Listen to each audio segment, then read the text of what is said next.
And welcome back to Jeff Kenange Live. We're having a great discussion here. Very interesting and very appropriate and very timely because fuel prices are going through the roof.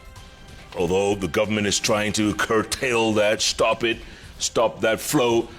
I tell you, Ndindi Nyoro shows up, as does Albert Karakacha and Kuria Kimani and engineer Edwin Kinyua, all in the house discussing this very important topic. Where do we go from here? Ndindi, you were saying you were accused of several things a moment ago. Two things. I start with trivialities first. Then I go to the substantive issues that were put by my brother from EPRA. No, I am being honest. I start with trivialities. You know, some of these people, especially the proponents of the regime, when you come to see this kind of a show, I think the Mwakenya they are given is that you come and trivialize the issues so that people move away from real issues that we are discussing. We then start diving into the swamp of trivialities. So I'll start there briefly. My brother talked about Kenya Power and shares. Let me start with that triviality first. And being the chair of finance, you ought to know that the capital market in Kenya, which is anchored through the Nairobi Securities Exchange, is one of the ways that our country can grow. All the countries from South Korea have grown out of people spurring their capital markets. Secondly, I think he needs to learn from some of the people in this bench or on this bench that despite many people who want to invest whatever money they have buying apartments in Dubai, investing G2G money in the other countries, that there are still patriotic Kenyans who are leaders, who buy shares in our own NSC. They do not use proxies. They do not use nominee accounts. If you need to hide when you're buying shares in Kenya, it's something I've done from my first year in campus. You can use nominee accounts where you just these shareholders, you never see their names. I buy any share through my name, not even a company name, my own direct name, because I am very proud about it. And actually everywhere I am invited to talk. I wish you get some minutes even in this show. I tell Kenyans that it's important that even as we invest in many other areas, we grow our own capital markets through investing in our own NSC. So if maybe you have been given that as part of the issue of distractionary measures in this show, I am sorry, my brother. Secondly... Hold on. You still have 26 million shares at KPLC. Maybe there are more. Jeff, can I tell you something? Because I believe there are many youthful Kenyans who are watching us. I bought Kenya Power shares at an average of 1.8 shillings. They are now today at 17 shillings. Millions of Kenyans have bought. When you buy shares in the NSC, you become what we call a minority shareholder. I just want my brother to know some of these things. You can buy KCB shares tomorrow. You don't become a decision, part of the decision making. You become a passive investor in the company. I hope I'm clear there. Let me go to the substantive issues. Brother, you get the time. Could I? Kindly. Let me now go to the substantive issues. And I want Kenyans to go with me step by step without remembering these diversions. And I'll go actually to the points that my brother from EPRA was perpetuating in this show. Let me start again by saying here, for the record, G2G is a scandal. G2G is a kiosk. G2G is a profiteering machine for the people in power. The companies you mentioned there, the people, some are also agrarian. They don't even hide their identities. One of the local companies, you see clearly the owners are the opposition leaders.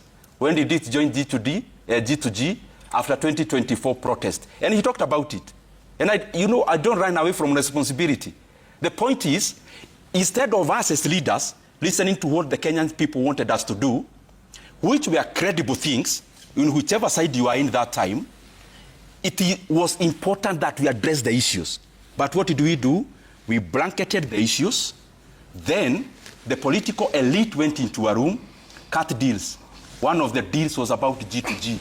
Inclusion of that company you mentioned there. Why? Political patronage. So let me go be sequential. He talked about G2G, how it is good and dollars, some mini semantics and kizugumingi. But let's just break it down. We talk about G2G, it has stabilized our shillings. We pay in shillings. Which shillings?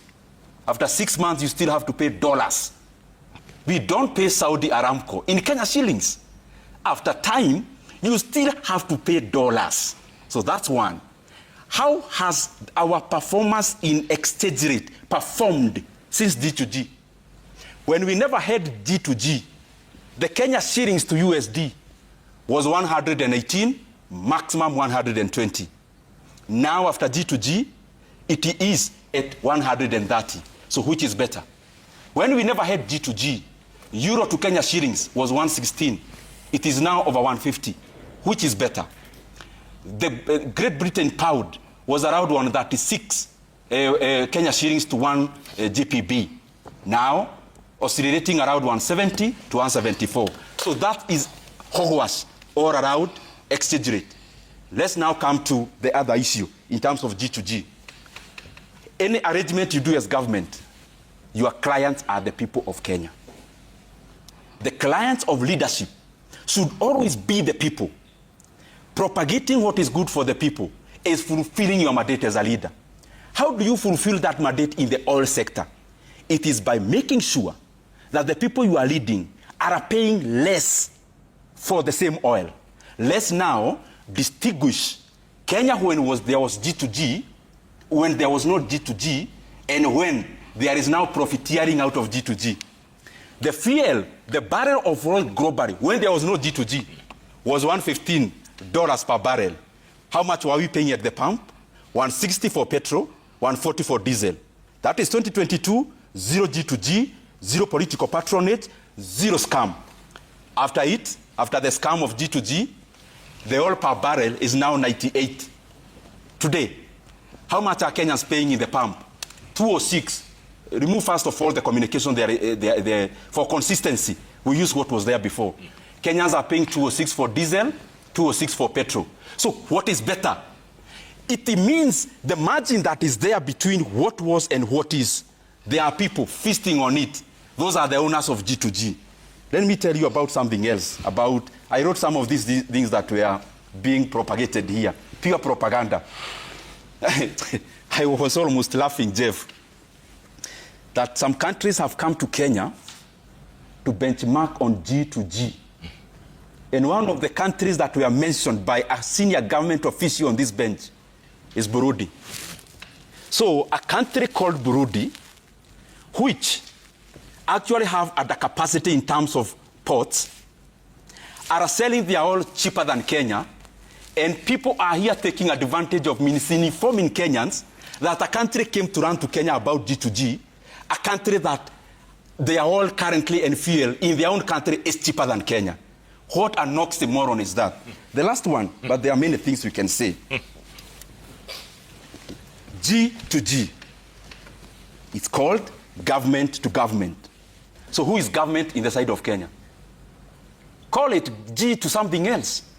You have enumerated ADNOC, Saudi Aramco. On their side, they are owned by government of Saudi Arabia and UAE, respectively.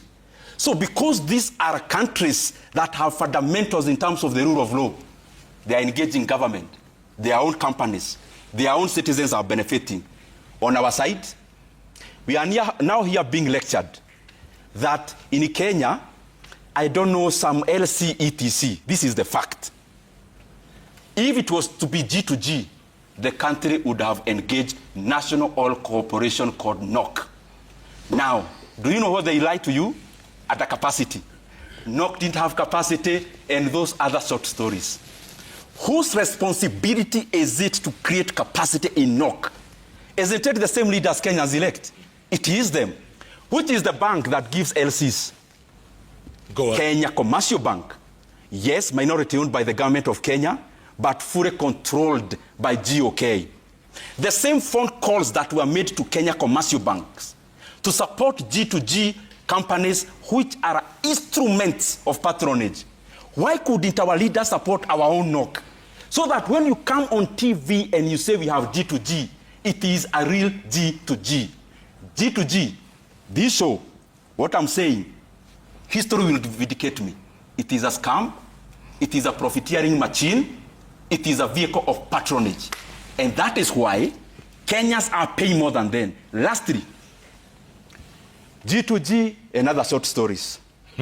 Why are Kenyans paying more in the pump with this mongrel of G2G?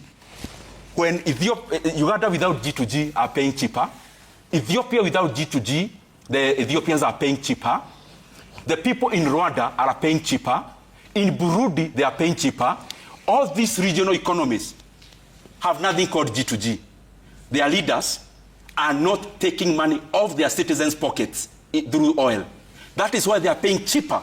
But here, when Kenyans are crying in the pump, that we can come here to debate an issue where our leaders are taking money directly from Kenyans through G2G, their vehicle, their kiosk, their political vehicles, and patronage. Mosh, you wanted to reply real quick. My good friend Jeff, nikija katika kipindi cha leo, nilikuwa very deliberate ya kwamba atatumia lugha ya Kiswahili, ndio Wakenya wengi ambao wanakuwa confused na hii Kiingereza mingi waelewe. Ya kwanza, wale watu ambao wanatuambia ekonomi yetu inafanya vibaya zaidi, wamenunua shares nyingi zaidi katika kampuni zetu za Kenya. Wakati wewe Mkenya unaenda kung'ang'ana na maisha yako, hawa ambao wanakuambia our economy is doing so bad, wanaendelea kuinvest katika kampuni zetu za nchi yetu ya Kenya. Bila kufanya lolote wanapata dividends. Na ni sawa, ni haki yao. Lakini nakwambia wacha tuache kuongea na midomo miwili. Kwa mdomo mmoja tunasema our economy is doing very badly. Lakini mimi nimeegeza katika kampuni zetu za Kenya. Nimeegeza katika KPLC, nimeegeza katika Housing Corporation, nimeegeza katika KPC na mimi napata dividends. Lakini nakwambia wewe Jeff, nchi yetu inachomeka. So hiyo ni inafaa tuongee ukweli.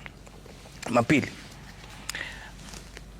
a point of fact, exchange rate ya nchi ya Kenya katika January of 2024, ukiangalia rekodi ya CBK 15th of January 2024, nimeangalia tu saizi, our Kenya shillings was trading at 160 shillings per dollar. Na hiyo ni ukweli. Na hiyo ni point ambayo unaweza verify. Na hiyo ni wakati ambao G2G ilikuwa inafanya kazi. Kabla G2G anze kufanya kazi, what we call our import cover. Kitaka tuongee kianza tutaongea. What we call our import cover was, we used to have an import cover 1.5 months of import cover. Right now we are at 4.5 months of import cover. Sahizi inamaanisha kwamba tumeweza kujimudu zaidi kiuchumi hadi ya kwamba sahizi, even though with all this fuel crisis, tunaweza kulipia import zetu hadi miezi 4.5. And that's a fact. Kabla ya wakati huu wa G2G, we are doing 1.5 months of import cover.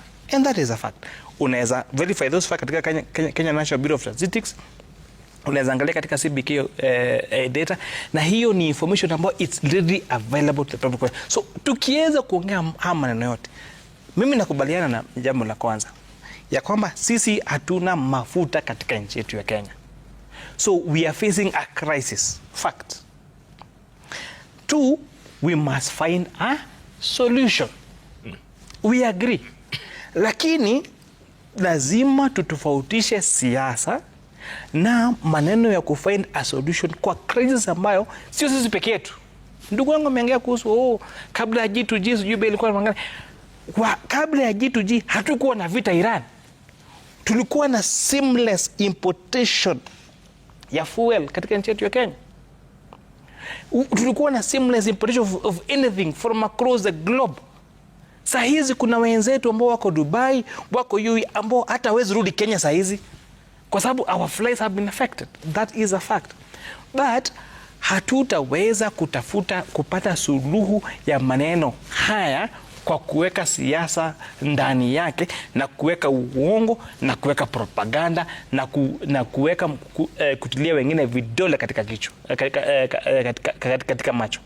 Lakini tukiweza kuketi chini pamoja tukubaliane. Kwa mfano ndugu yangu hapa niliona statement yake mchana. Akasema mojawapo mambo ambayo tunafaa kufanya ni kupunguza ushuru wa mafuta. We agree. Na hivyo rais wetu leo jioni ametoa taarifa akasema ile kupunguza ushuru ambayo waziri wetu wa fedha alikuwa ametoa kutoka 16%, 13% haitoshi. Amesema basi tupunguze hadi 8%. That is finding a solution. Kwa sababu Jeff, tutake tusitake, hakuna wakati tutachimba mafuta Kiharu ama Molo ama hapa. Lazima tutatoa mafuta yetu kwa nchi za kigeni. Na lazima tuulizane, je, mafuta haya ambayo tunaitoa katika nchi ya kigeni ambayo yataeleza uchumi wetu yatafikaji kwetu kwa bei nafuu ambayo haitaumiza Mkenya? That is the conversation that we must have. Hiyo ndio discussion ambayo lakini kusema ati wewe uko hapa, uko na hiki, you had your time my brother. Uko na hiki, uko na kile, hiyo haitasaidia. Kuongea ukweli kwa Wakenya, we are facing a crisis. We import fuel from UAE. Engineer, you want to say siku ya leo, lakini lazima sisi wote tukae chini tuangalie kwa akili zetu ni vipi tutata hii mafuta hapa kwetu kwa njia ya bei nafuu ambayo haitaumiza Mkenya wa kawaida. Yeah, thank you, Jeff. I think just to repeat what I said previously, if my brother Honorable Ndindi listened to me, I think the option that was given by the international oil companies was for them to come and get licensed here and have a whole supply chain from the import markets down to Kenya. But they opted to choose Kenyan companies. These are companies who are owned by Kenyans, which we have licensed for the last 20 years, some of them. So I don't know why my brother is so bitter in those companies, local companies. The word is bitter. Building that local content. Talking about political patronage. Yeah, and I don't know why he's so bitter about it, because right now, of course, when we build local capacity, you and me are happy. They are employing Kenyans, those companies. And they are able to deliver these cargoes from the international partners. I think the other issue he mentioned was about one bank, which is KCB, which basically we have to thank because they carried us through this process. I think no bank was willing to take the risk apart from KCB. And I think they are the ones who started the process and set the systems. We have to thank them very well. But of course, just to add that in addition to KCB, we have 6 other banks now currently supporting this G2G process. So this story of they were coerced or not, now I don't know where my brother has gotten it from. Okay.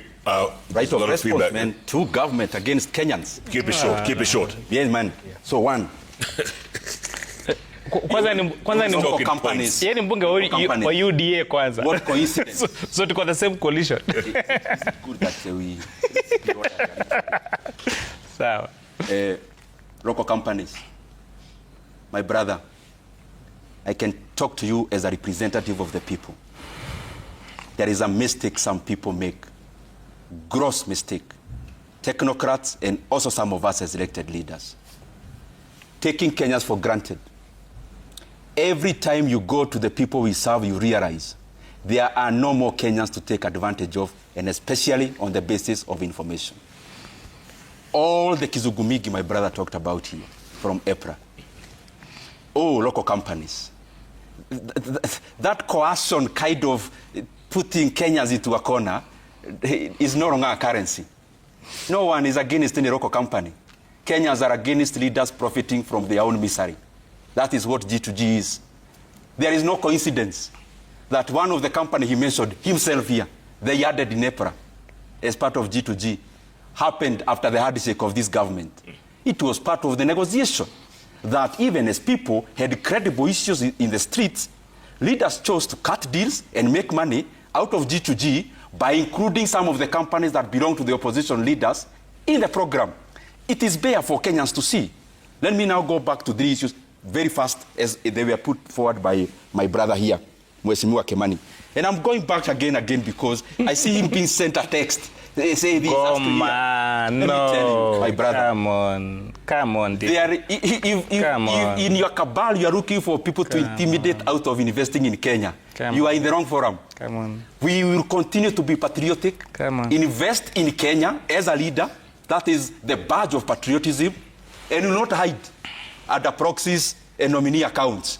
And I will continue talking about investing in our capital markets to Kenyans every time I get a chance. Now, the second thing,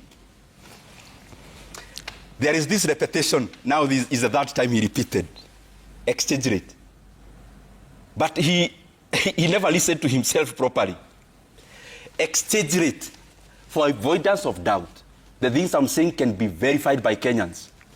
Exchange rate, Kenya's shillings was stronger during the day of elections in 2022. No. And during the day of swearing in I sent 2022. 1st of January 2024. 1st of January 2024. No, 1st of January 2024. At 118 and 120 respectively. 1st of January 2024. Now, my brother here now comes and says, oh, the Kenya shilling starts 160 in January of 2024. Yes. So, I think he's forget. You know, sometimes these lies you need to also confirm that they are saying. That the person who also sending you the lies on the phone should tell you, it is not Uhuru Kenyatta who was president in 2024. It is this government that was in power in 2024. So the same gimmick they are playing here, that even now Citizen TV is running diesel drops and petrol drops, which is not true. They have gone up from yesterday. It is the same kind of fallacy. Well, we'll find out. That exchange rate has been strengthened. 13 minutes. Strengthened from where? Strengthened after the same government reached it at 160 greenback to Kenya shillings. So you want us to clap for you for weakening the shilling to 160 and then bringing it at 130, which is still weaker than the base of 2022. Very lastly.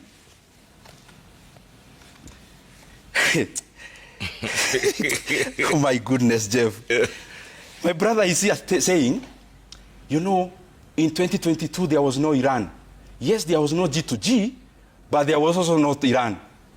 My brother, Russia, disruption of fuel in Russia and Ukraine was worse than Iran.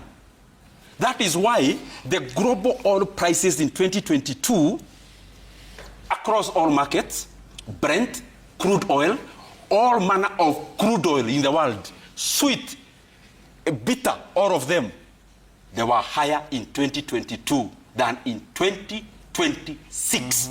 Because the Russia disruption was worse than the Iranian disruption. Okay. There was no G2G in 2022. Barrel of oil touched $115 per barrel.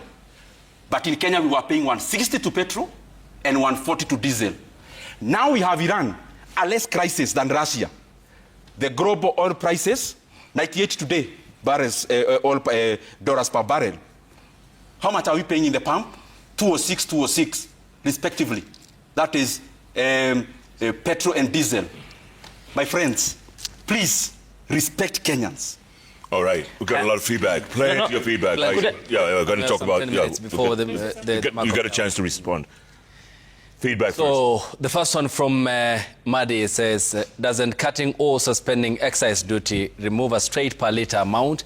This is often more powerful in a crisis because it directly lowers the base before VAT is applied, and it's not tied to volatile global prices. Next, Jomo says, this is monumental surrender to the will of the people that EPRA had to yield to reducing the oil prices a day after, the hike. By the way, to whose credit, the president or IPRA? Is Kimani holding brief for IPRA or the president? Samuel says, the president, William Ruto, is finally giving the Kenyan hustler room to breathe. Kenya shillings 10 and 21 cents drop in diesel is massive win for every border rider, trucker and matatu owner. This 8% VAT reduction is the listening president in action. Brian says, deceptive politics will be the end of Kenya. Why create a problem, then calm the problem to praise yourself? You can take the next. Okay, this is Naru Pandit, right? It said, the Matatu owner's chairperson is shamelessly. Can he explain when fuel prices go up they raise the bus fares immediately. But when fuel prices go down, they don't reduce the fares immediately. Fairly. Albert, bado munaongea na sako zenu, eh? IT Ngetich says Ndindi Nyoro should stop acting innocent. He defended this government and sat at the heart of the budget decisions that created today's mess. Now that he is out, he wants to sound truthful. Kenyans deserve honesty, not political rebranding after losing power. Paul says, Jeff, please ask Mheshimiwa Kimani, MP Molo, explain what he has said about G2G being a solution against cartels and brokers. How then is it that we have increased prices as opposed to expectation to reduced prices? Aroni, you can take it. Aroni Bauti says, I associate myself with pragmatic sentiments of Ndindi Nyoro. The government should not pretend to solve the problems they created in purpose or on purpose. Kenyans deserve empathy and protection. Brian says again, at the moment, paying taxes in our beloved country feels like funding criminal activities. It says, the Strait of Hormuz is a strategic choke point that carries roughly 20% of the world's global daily operational oil supply. Kenya relying on 100% import of petroleum products with the US blockade. If the strait does not open, our economy might go to a recession. MC, Ms. Kajuju says, you can take it. Mtu ambie Kimani Kuria hayuko news za saa moja, si lazima atumie Kiswahili sanifu. He thinks this is Citizen Nipashe. Ak says, please ask Engineer Kinyua why they had to cancel the Oryx import deal, and could the president have reduced the VAT from 13 to 8 from a possible payment of 3.2 billion shillings after cancelling the deal? Engineer, you cancelled the Oryx import deal. Why? Thank you, Jeff. Well, from what you've been reading in the news, of course, looking at the G2G protocols and procedures, the way the cargo for Oryx and the one for One Petroleum were being brought into the country, it had not gone through the process of the G2G procedures, and that's why when that cargo for One Petroleum came at a higher price, an affirmative action had to be taken so that the consumers are not exposed to the high price. And in the same light, it's the same way that the next subsequent cargo which had been awarded to Oryx was also cancelled, so that, you know, we have a contractual relationship with our international oil suppliers, and of course a breach of contract can be very serious. So the country, it was in the best interest of the country for us to maintain that contractual relationship. Okay, keep going. Tribe Kenya says, Dangote has fuel. Why can't Kenya buy from his refinery? That's a good question. Okay. Ndindi Nyoro is not consistent in his argument, says Georges. He keeps shifting the goalpost whenever he is cornered, moving from G2G deals to company ownership to currencies and even tallow oil in Turkana County. His arguments rely on hearsay and Google searches. You can take MC. MC Kuma says, breaking news, a big joke. How can EPRA claim to reduce oil from 206 to 197? It was previously at 178. So which reduction of oil prices? Mchezo wa town, serikali wawache kutuchezea. You create a problem and act like you provide a solution. That's what Didi Abete says, I would wish to know what former EPRA boss and KPLC MD did, how far their cases are proceeding. By the way, he meant KPC, not KPLC. KPC. We have been in the dark after that night swoop of those officials. Engineer, how far is that case going, do we know? That's a matter under investigation. If it will be sub judice to mention how far the case is. We leave it to the investigators. Okay. Davis Kambale Tayo says, Jumbo, are electric-powered buses and matatus exempt from the upward fare review by matatu owners? Albert, Still, electric. Electricity will go still up because of the issue of the fuel. Okay. Okay. But not commensurate to Yes, Jeff, you complete. SMS? More green. This is an SMS. Says, in 2002, the subsidy program was still active, and the average USD Kenya exchange rate was ranging between 113 and 123 Kenya shillings. Comparing current fuel prices to 2022 prices is erroneous. Kidi Mwaga says, Kimani, the finance chair, is dangerous debater. No big English words, just facts on facts. Even debates in Swahili. When the Kiharu guy, he means Honorable Ndindi Nyoro, is killing us with English. Wainaina Lex says, PSV man has a point. If taxes charged on fuel, 46%, was used prudently for its intended purpose, there would be no potholes anywhere in Kenya. All roads would be tarmacked, and PSVs wouldn't incur as much as they do for mechanical repairs. Okay. Next continues. Oh, properly marked and well-lit roads reduce risk of accidents. Most of the tax, however, is being gobbled up by this corrupt regime. The appalling state of our roads today is all the evidence you need. The VAT, excise duty, road maintenance levy, etc., etc., etc. Where is it going? Salim says, Ndindi Nyoro is just making noise, no factual message. He is raising oil is a global crisis, to which he has admitted. William says, tell the Matatu chair to stop playing politics. The prices went up yesterday and today they hiked the fares. So if the price has gone down, then they should bring fares down too.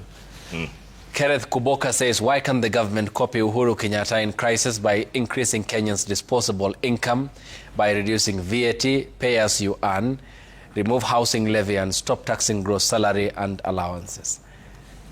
James from Nakuru County says, Honorable Ndindi Nyoro's enthusiasm is respected, but his argument falls short because it overlooks key facts and the broader context. In contrast, Honorable Kuria Kimani's perspective is grounded in evidence and offers a more realistic approach to solving the fuel crisis. Solomon, okay, you can proceed. Says, what happened to our oil, which was discovered in Turkana some time back? We thought, after the discovery, the cost of oil locally will go down by half. Never happened. Okay, Mukhtar Khalif, this is from my home county. Wajir. Value-added taxes is charged on top of other taxes, which means tax on tax. It seems the whole anomaly lies with Parliament, who cannot regulate high tax effects. That's why, that is why, or which constitutes blame the MPs for not endeavoring to lower taxes. All right, so much feedback, folks. Thanks so much for that. Gentlemen, it's exactly 2 minutes before I go to my petrol station to see if those prices have gone down. Let's get some final thoughts. I'm going to start with you, Albert Karakacha. Yes. Final thoughts going forward. Okay. Talk to your people. Okay, going forward, we will consult on the issue of the prices, and then from there we will see what we can be able to do, but not today. Because tomorrow somebody may go to court and say that why did the president go that direction without consulting the parliament? So we will consult more, and then from there we will come back to the common mwananchi. But you reduce prices. Do we look forward to lower fares? We will do it, but we still need more from the government, because we've talked about potholes. Somebody has talked about potholes. So we still need more, because our vehicles are suffering down there. Engineer Edwin Kinyo, final thoughts. Jeff, in terms, we will continue as a government to basically look at the welfare of Mwananchi in terms of the cost of fuel, and of course ensuring that the procedures that we have for importation are well respected within the contracts that we have, because as I said earlier, our freights and premiums are fixed, and that is basically shielding us from higher costs, almost 3 or 4 times the cost Mwananchi would have paid if we were not into this kind of arrangement with our international suppliers. And I believe that will assure security of supply for the country, assure good quality fuel, and also assure that the price, even if the global international prices have gone up, it will not have that steep climb as it should have had if we didn't have the government-to-government arrangement. But of course, we'll continue consulting all stakeholders, including our legislators.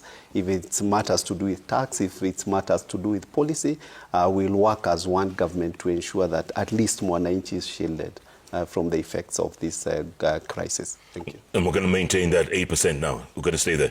Yeah, that's the law that is there. So unless the law is changed, that we will maintain until such a time that the law is changed. Chairman Kuria Kimani. Thank you very much, Jeff. And I'm very happy for this discussion. We are not running away from the fact that we are facing a crisis. And we must all together look for a solution to this crisis. I know things we are saying, one of the solutions is to reduce VAT from 16% to 8%. And that will significantly reduce the net effect of the reduction in, of the increase of what would have been the increase in price of in our fuel pumps. And just to give an example, Jeff, if you compare what has the spillover effect of increase in price because of this crisis, Nigeria has increased the price of fuel from between 19% and 34%. South Africa, our largest economy, has increased their price by around 18%. So our increase so far has been around 16.1%. The owner of this war, the United States of America, has increased their pump price by 44%. So in terms of our increase in fuel price, in terms of what mechanism the government has done, we are still lower than what our peers and our big boys have done. Let me reiterate. The price in US has increased by 44%. Nigeria is between 19 and 34%, depending on what I think with gasoline or petrol. South Africa is at 18.1, 19.1%. Kenya is 16.1%.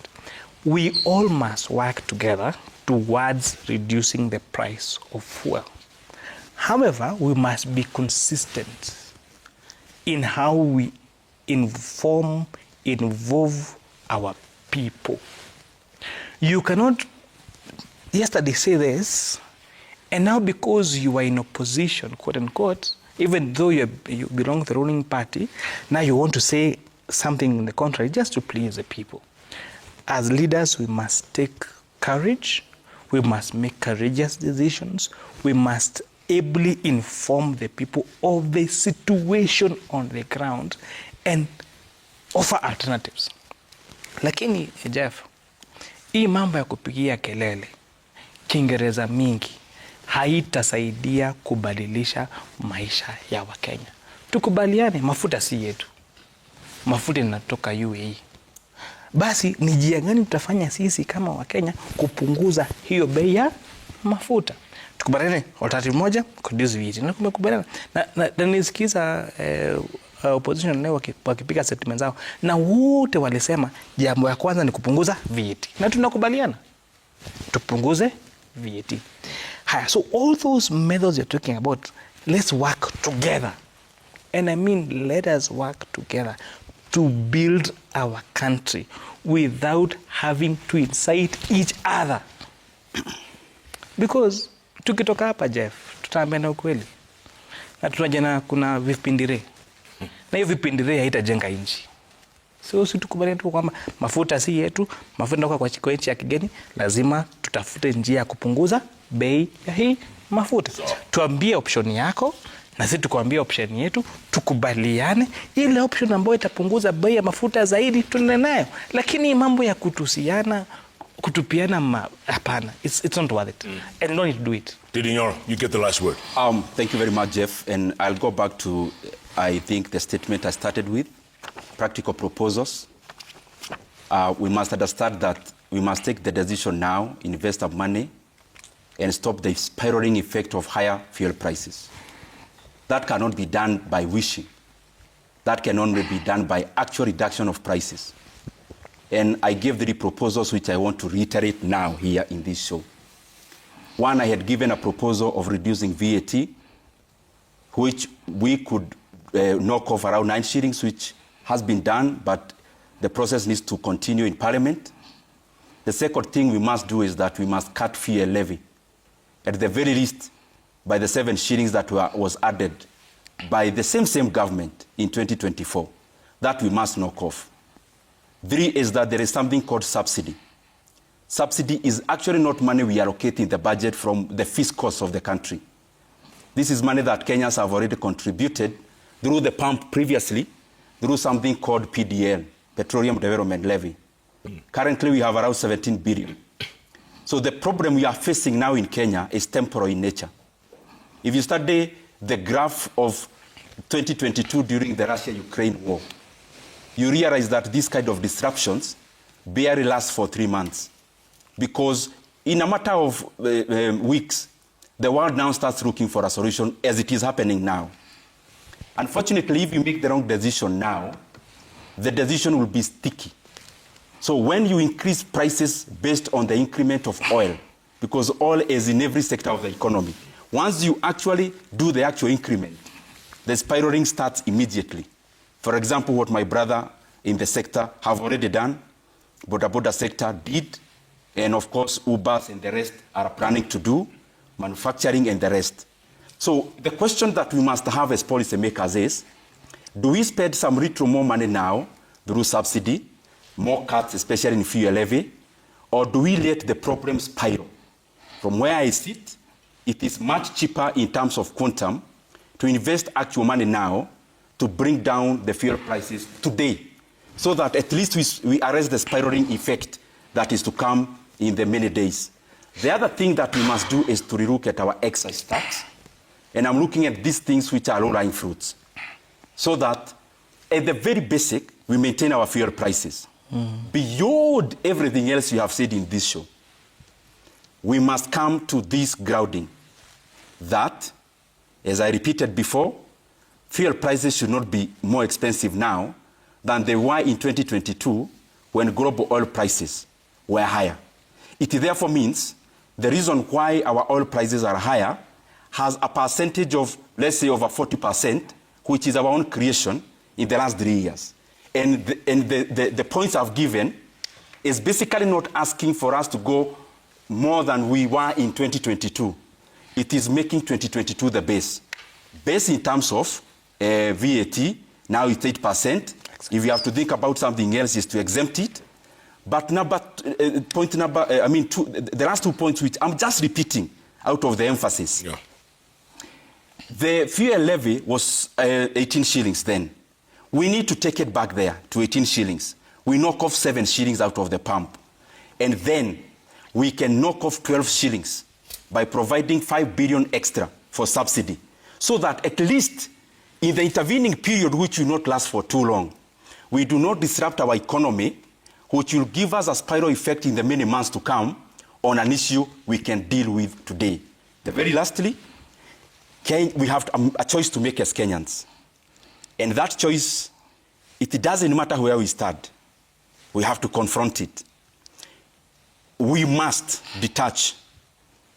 We must detach policy making and doing business. Mm-hmm. All right. And I want to repeat, Jeff, for avoidance of doubt, part of the additional cost Kenyans are paying, part of the shillings Kenyans are paying on top of what was there in 2022 in diesel and petrol, part of the increment in fuel prices is political rent through G2G. We may look whichever direction we may look at, but we must confront the fact that G2G is patronage. G2G is benefiting political leaders. G2G is a cabal to milk Kenyans. It doesn't matter, from which lenses you look at, history will vindicate us from this show. And I call upon our leaders in these kind of desperate situations, at the very least, let's put down our greed. Those who are profiteering from the oil business, let us have mercy to the Kenyan people, because the things I'm saying are factual. They'll be vindicated in the due course. Yeah, you still have 26 million shares in KPLC. That's a fact. Political rent. It's past midnight. I need to go to the nearest gas station to check if those prices are right. Yeah, you should. But Engineer Edwin Kinyua, thank you so much for your time. Thank you. Chairman Kuria Kimani, asante sana. Albert Karakacha, thank you so much. Thank you. And Ndindi Nyoro, Yeah, man. asante sana. Thank you, Jeff. Appreciate your time. And this conversation, like you were saying, Mahesh, very important, very timely. And I hope we can solve it at some point. Thanks so much for watching us, folks. It's been a great conversation. You know, if it's Wednesday, it's all about those 3 letters on the keyboard that follow each other. JKL. If you don't believe me, check your keyboard right now. As I'm checking mine on this. Automatic. Keep tweeting at Koinange Jeff. Ayo, Babdekadir. And certificate hashtag is JK Live. Good night. Good luck. God bless Kenya.